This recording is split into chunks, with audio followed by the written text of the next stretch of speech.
Kung si Kristo ay tao, makakalapit ba siya sa Diyos?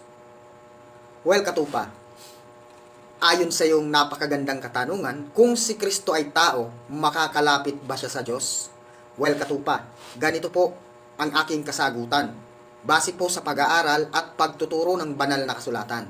Ang tanong, si Kristo ba ay ipinanganak na Diyos, lumaking Diyos at nangaral na Diyos? At namatay ba siyang Diyos? At nabuhay ba siyang Diyos? Higit sa lahat, umakyat ba siya sa langit na siya ay Diyos? Lahat po yan ay hindi po. Siya po ay tao sa likas na kalagayan. Ipinanganak na tao, lumaking tao at nangaral na tao, namatay at muling nabuhay na maguli na tao. Higit sa lahat, taong umakyat sa langit. Yan po ang katotohanan. Ngayon, katupa, ang tanong mo dito, kung si Kristo ay tao, makakalapit ba siya sa Diyos? Ngayon, ang aking kasagutan, si Kristo po saan po naroroon?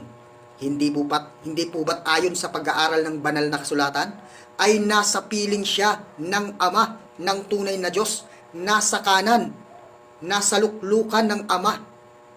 Kaya ang sagot ko po, siya po ay makakalapit sa Diyos, sapagkat siya po ay kasama ng Ama, unang tunay na Diyos, doon sa bayang banal, kasamang naghahari ngayon, na nakaupo sa kanan ng Diyos, doon sa kanyang luklukan.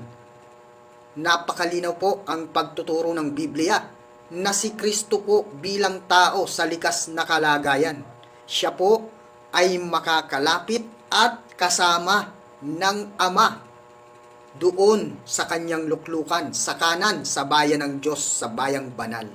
Yan po ang aking kasagutan.